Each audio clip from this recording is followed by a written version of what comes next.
I'll bring the wine, you bring the glasses. What a great time we'll have while it lasts us. I can't wait to toast with you, so call me a cab.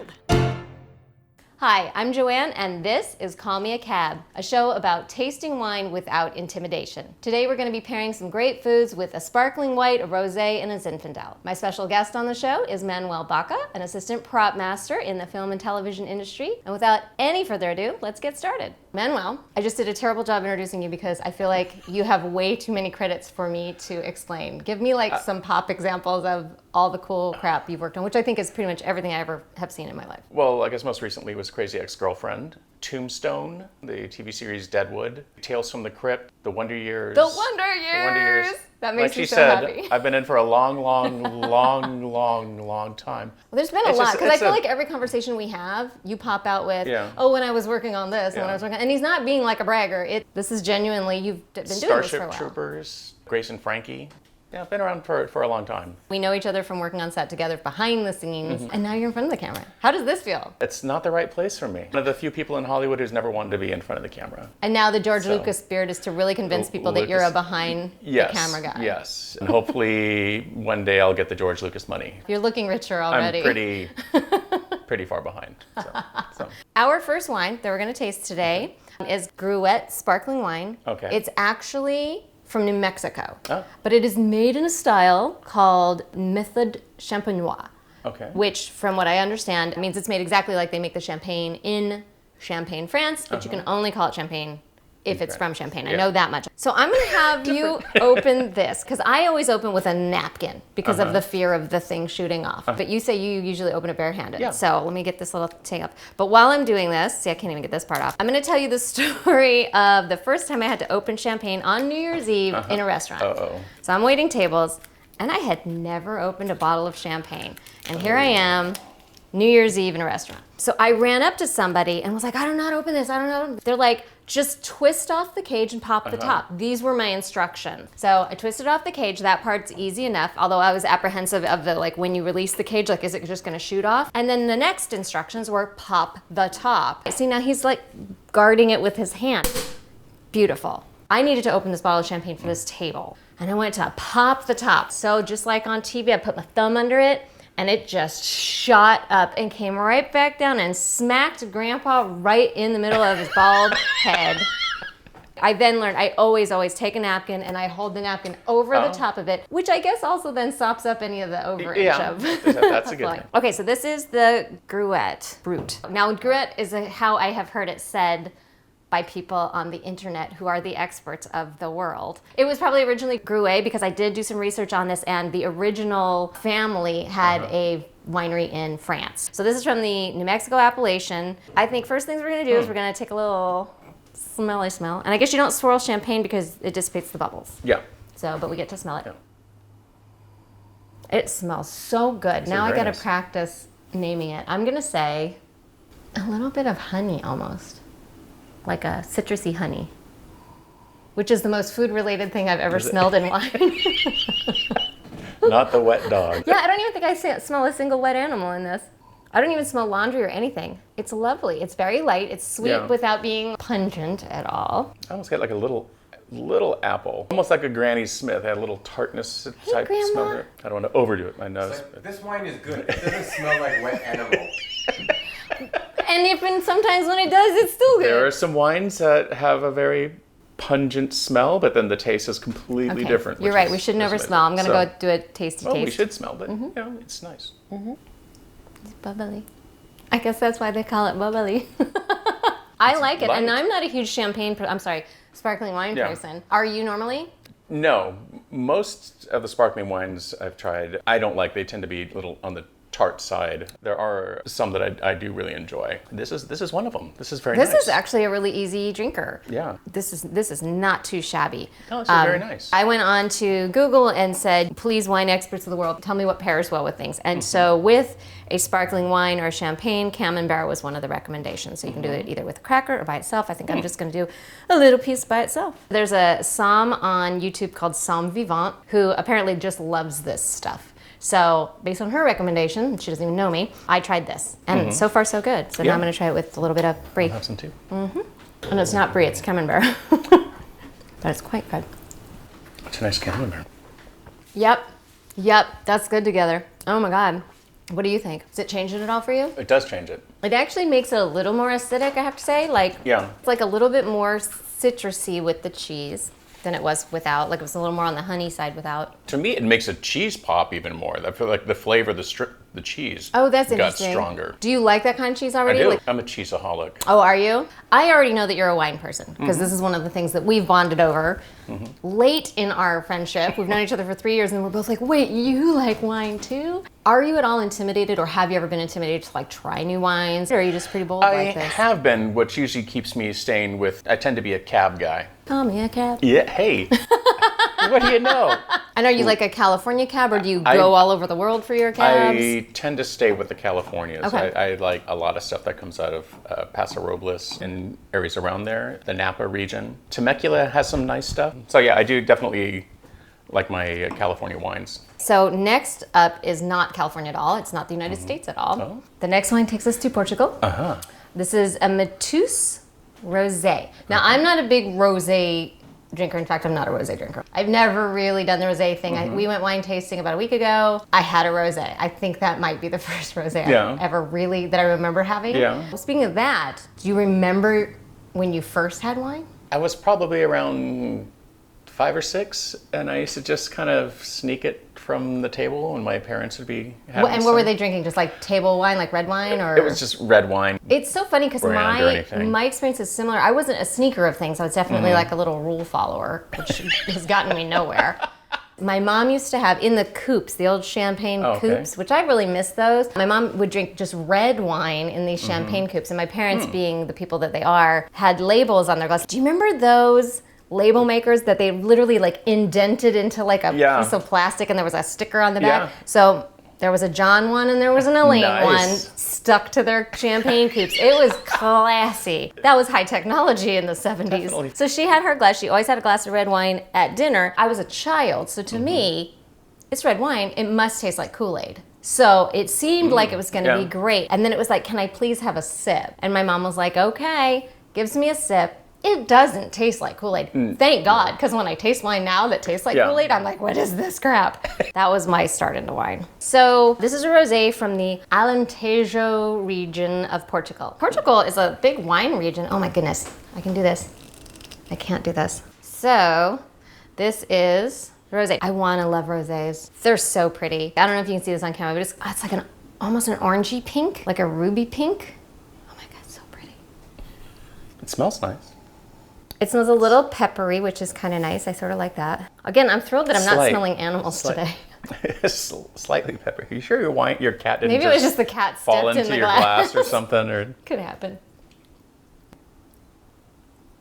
Okay.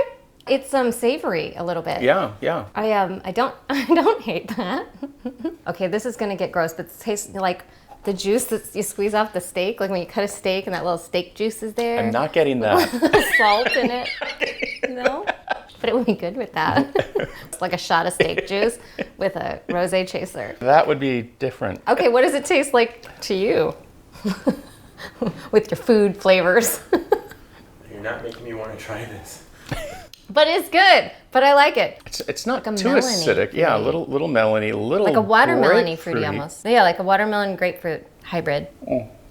I don't hate that. That makes me happy. Okay, so here's the funny thing about this wine as I research it. This is like the cheapest bottle of all the bottles of wine we bought for the show. Oh, wow. It's like $5.99. But it's apparently got a long history. Yeah, you should be. You should be. It's got apparently a long history. Like, they've got pictures if you go to their website. It's like Jimi Hendrix has a bottle of it, and all these like famous people. And I think it's because the bottle's so cool, and it is a pretty shape. It's just got like this beautiful essence of the bottle, and it does not taste bad. Why wouldn't you spend $5.99 if it tastes good? Yeah, this is just very nice and light. This is great. Oh my God, I'm so excited. I really wanted it like rosé. This is just a very nice, warm afternoon. Especially because it's a little off. warm today, Yeah. and I'm feeling this right now. This is good. I'm tasting some watermelon and a little bit of pepper. Like if you were to put like black pepper on a watermelon, to me, I don't think you're getting that. It's got like the tiniest little bite, maybe like some lemon. I'm getting like a little grapefruity, but like a very nicely ripe where it's on the sweeter side. All right, so the food that was recommended by the experts on Google was like melons wrapped in prosciutto with a little bit of basil and some balsamic. And this is honeydew melon, which is a sweeter melon. So here goes nothing. Oh, it's delicious. That's amazing. Oh yeah, there's wine too. Yeah. And? Oh yeah. Good. It definitely intensified the wine. Like everything we just described just got like louder. I was like that. I didn't know if there was like any kind of pepper in the prosciutto, but I definitely got more. Now of you get that. it now. Oh, isn't that interesting? Yeah. Okay, that's a success right there. People out in America, like definitely melons, prosciutto, basil, balsamic. Pretty simple, pretty affordable snack, and it's cute too. Yeah. And this. Also affordable. Oh my God, this has just become a thing right here. You guys get this rosé, put it on pause, run to the store real quick. Get this rosé. It's $5.99. It's available like everywhere. So do it and then press play. You can sip along. It'll be amazing. Yeah. Okay. The next wine up is a Zinfandel that was gifted to me by my friend Manuel, which is lovely. So I'm really excited to taste this one. Tell me where you said it was from. Oh, I think it's Paso Robles. Okay. I believe. Most of the wine industry people say Paso Robles, but there are some that flip-flop, which is really interesting because it's a weird bit of contention for some people. To me, it's a no biggie. We know where we're talking about whichever way you say it, so I don't have a preference. I tend to say Paso Robles because I feel like that's what I've heard.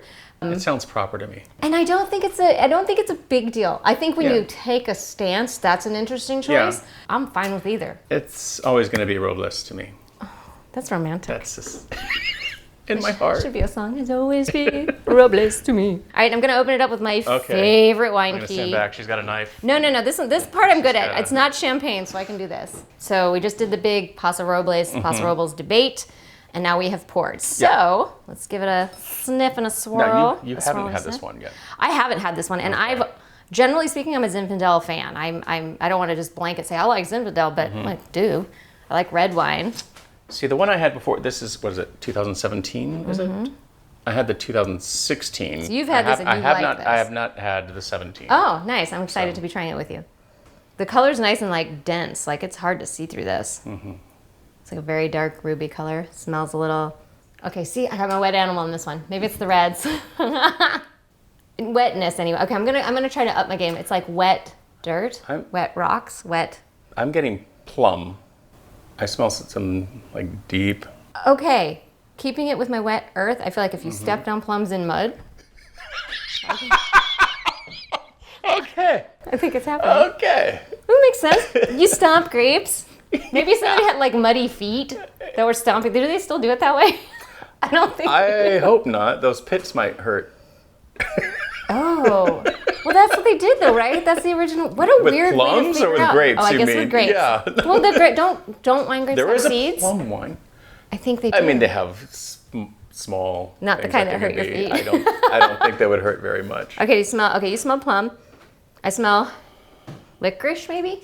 A little. Okay, I'm gonna taste it now. Oh, and can you do the thing? Chortling? I'm not that professional. I almost choke every time. I'm not gonna do it the first time. Oh, that's nice. Good tannins. Like I like high tannins. I like when it's almost like it's a little less than high tannin, but it's good. It's like mellow fruits. Like it's not that jammy, tart. It's good. This is Yeah, this is a nice one. If it smells like something wet, I like it. This is good to know, though. It's like you got to do the math for yourself. What do you think of flavors? I really like it. Grape. I taste grape. I taste grape. Nailed it. Okay, so the other thing I want to talk to you about, because I know we've talked about wine before, and you said something to me that one of my wine friends in the know gave me a hard time about.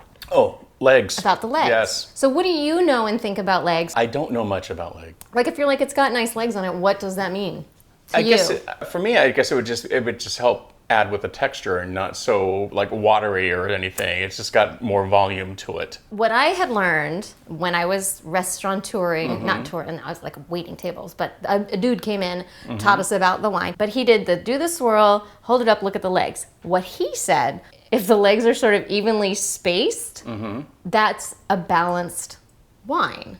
And that seemed logical. Why not? Because if it's imbalanced, it wouldn't have such an even thing. Yeah. And these ones are pretty, I feel like mine are, fairly even. Yeah. And then also the viscosity or the thickness has to do with the body of the wine, which is what you were talking about. What my friend in the know about wine had said was basically it tells you a lot more about sort of the alcohol content. I feel like there are things that were what we were taught in the 90s or 2000s about wine, and now in the 2000 teens. The current wine professionals and somm, everybody gets on the same page really quickly, and everybody has decided legs are crap. And I don't know anymore because I still look at them. They look nice. They're still pretty. It's fun to do. Nice legs are nice legs. I'm also tasting some currant in here. See, I don't know what that tastes like. If they had any at the farmer's market this morning. On our recent trip in the Santa Maria Valley, there was a wine that said hints of mulberry. And I didn't know what that tasted like. And he, shockingly, So he went to the farmer's market this morning in Studio City, which is apparently a baller farmer's market. It's a wonderful farmer's market. If anyone who lives in the local area can get to it, it's every Sunday morning year round. And then Manuel was nice enough to get me 2 boxes actually of mulberries. So I have never even seen these, which is funny because I've heard of them my whole life. Here we go around the mulberry It looks bush. like maybe that's why. Yeah. And I tasted one, and they're just like these delightfully like light berries. Yeah. These are amazing. I'm so excited. They're delicious. Next on your list is currants, whatever they are. If I find some currant. Is it a fruit or is it a spice? I think it's a fruit. Is it like a berry kind We'll find out. When I do my research, I'll be like, what a currant is. It's the thing that can pull you under in a wave when you're surfing, so be careful, kids. Be careful of those riptides. And wear your sunscreen. So, the experts of the internet told me something that pairs well with Zinfandel is a bruschetta. Or bruschetta, and I don't know, that's a whole other pronunciation. We're not going down that road again. We're still on Robles. Chopped up tomatoes on bread with some olive oil and basil and salt, pepper, and all that kind of stuff. So that's what we have here. All right, so let's give this a whirl. I'm digging in. Here we go. Digging in. Oh, gosh. Yeah. I'm happy with my bruschetta. It's pretty good. And I didn't over toast the bread, mostly because I didn't want it to be stale. But I also have a hard time biting into a bruschetta and it not falling apart all over the place. Yeah. Just don't over toast the bread, people. Solving world problems here, right there. Softer bread. Bruschetta for everybody. Okay, then I'm going to taste my wine. What do you think of that bread? It's very nice. And the bruschetta's nice because I'm not a huge garlic fan. Did you even use garlic in here? It's tasty. Okay, I like this. Okay, let me see what it did to it just now. It upped the tannins a notch. I don't know why. It's bringing out a slight tartness in the wine that I didn't taste before, but I like it very much. I actually think it's a really good pairing. What did you like best of what we tasted today? Well, of course, I really like the pay dirt. Which you already liked, so you knew. Paso Robles. So of the other two that were outside of your normal, like you said, you're a red wine guy. We had a sparkling white and we had a rosé. Of those two, did you like enough that you'd get one again? Yes, I like both of them enough to purchase. That's awesome. They were really nice. I'm not familiar with wines from Portugal, so that was my first time with that, which was fantastic. very nice. I've had them from Spain, but it's nearby, it's right but it's next totally door. different. Yeah, it's right next door. But it's funny too, like in researching the wine regions, and this is just really sad. This is just my public school education speaking volumes. I'm like, oh, France and Spain are like right there. Yeah. And so it makes sense that all of that is wine regions. Yeah. Italy, France, Spain, Portugal. It's all similar terroir, which is a whole other thing I've been learning about, which is the land and the weather and the elements and all that stuff put together. And the main thing is, like, I do think as I'm tasting more and more and more, I'm starting to be like, I really like how wines from France taste or wines from Italy taste or wines, and I don't know yet, and there's a lot of places, and there are so many grapes. So many. We bought one the other day. I've already forgotten the name. Sylvaner, right? Originally from Germany. Now there's a couple of times. There's only two places on the West Coast, and all of the West Coast. One in Washington, and then one in the Santa Maria Valley. Rancho Sisquoc, and we loved it. I bought a couple of bottles. Yeah. It was just one of my favorites, and I'm you not get enough much. years I'm in the business, you can afford more bottles. Well, I'm definitely more of a red person myself. So you buy more reds, but you do buy the whites when you like them. I like a bad red better than a bad white, I guess. So it's like, since I don't know what I'm gonna get, if it's gonna wind up not being good, I'll still drink the bad red. Generally, I'm not a white wine person, so I if I do find one that I'm like, wait, I actually like this, like that Brut Wet, sold. Yeah. Sold. If I have to buy another sparkling white, that's definitely on the docket. So if you were to take one of those two home with you today, which would it be, the Brut Wet or the Métis? I would say the Métis. I do like sparklies, but I think usually when I'm eating or when I'm having a meal, I wouldn't have a champagne with a meal. Okay. And I tend to have meals with my wines and not just snack on the. Smart. See, I feel like that's your European roots right there coming through. This was like an effortful thing to put food with wine for me. But it's amazing. It's amazing how the wine's changed with that. Yeah. I'm on board with that. Thank you again. Yeah. This is wonderful stuff. And you get to come with a bottle of Métis. Oh. Yeah. Splendid. It only cost me win-win. $5.09. Oh. Big spender. Still a win. Still a win, though. It's good wine. Cheers. Cheers. I can't wait to toast with you, so call me a cab.